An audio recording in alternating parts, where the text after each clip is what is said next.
What's up, y'all? This is 10X Generation. This is my road to making a lot of money.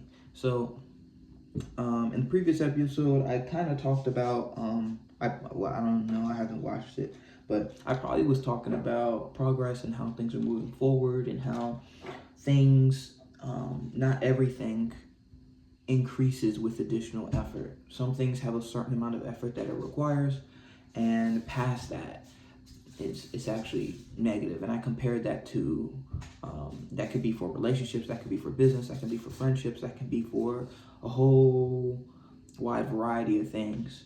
And I compared that to like an electronic circuit. You don't want to give too much energy into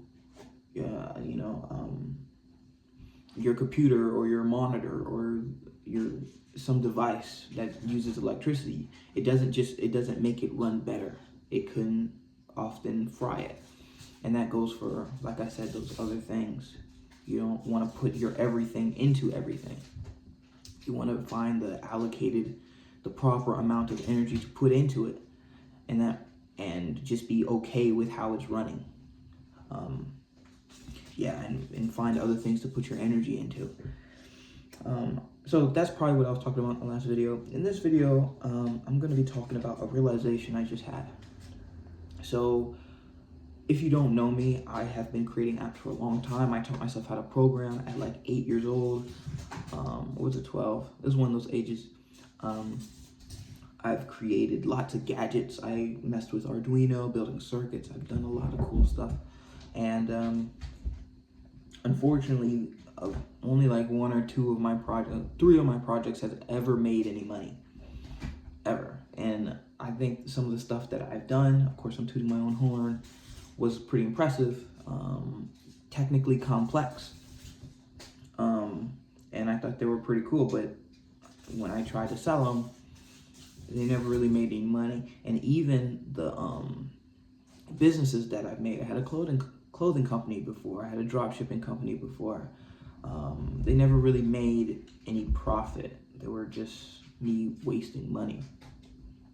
And I had a realization, and it's not even a realization, it's just I think I've reached a level of maturity, or reached a level of failing so many times doing one thing that I just have to accept the reality of this other thing I've been pushing back. And what that thing is that I can't play and expect to make money like a job.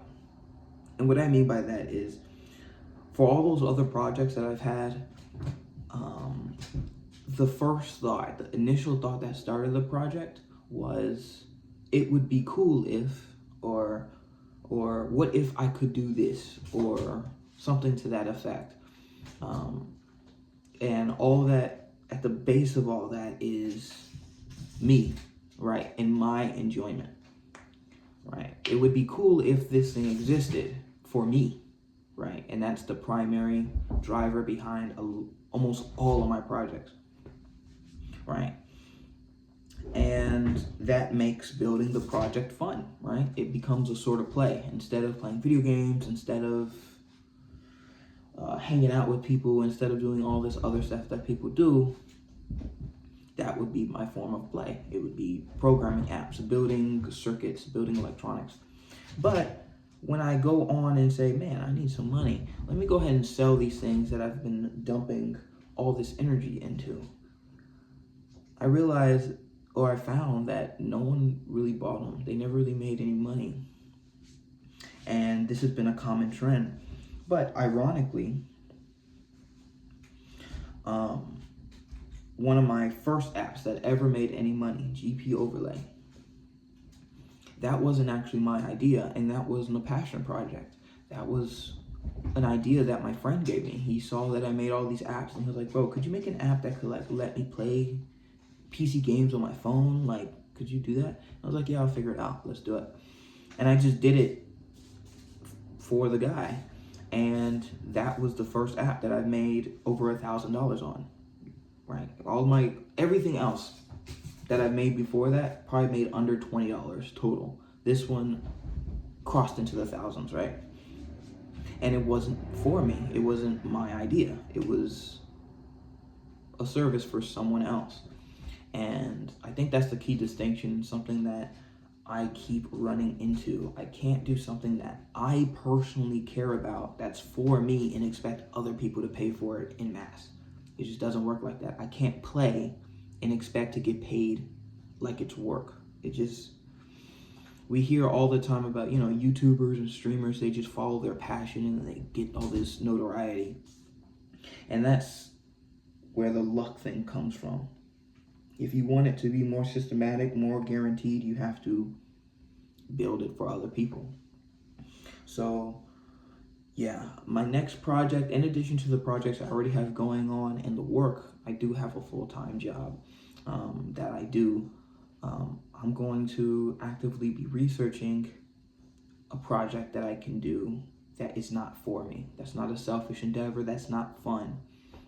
Of course, I want to find some enjoyment in it, but programming is the enjoyment. I enjoy programming. I enjoy sinking my teeth into a project or a problem, and through creativity and research and ingenuity, I build it.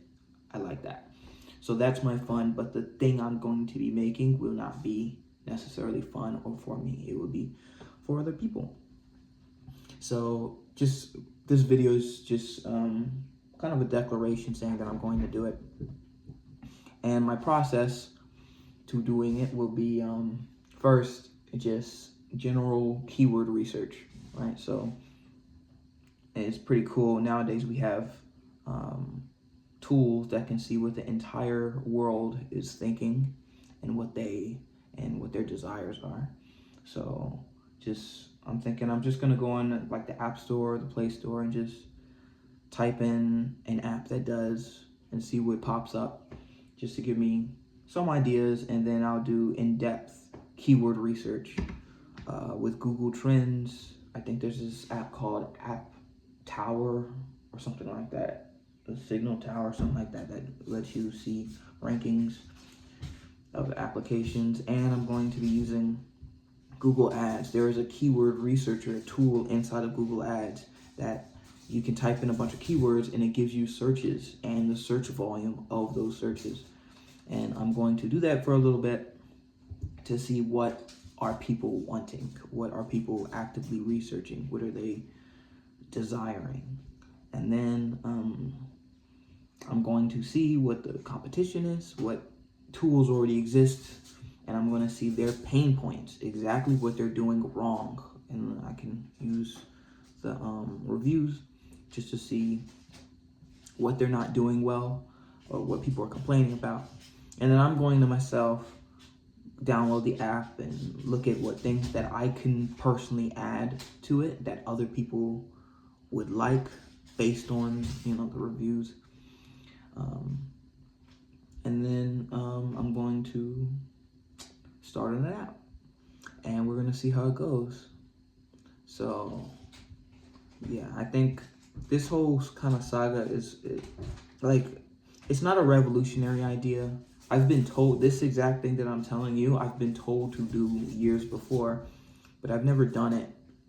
And I think it's just because I haven't failed enough. I still believed that I had ideas that people want. Not realizing that, yeah, my ideas are cool, but that's the wrong attitude. That's a little too selfish and self-centered. It reached a maturity level to say, build something for someone else. Let's ask what they want. So, yeah, that's it. But thank you so much for watching. This is 10X Generation, and I'll see you guys next time.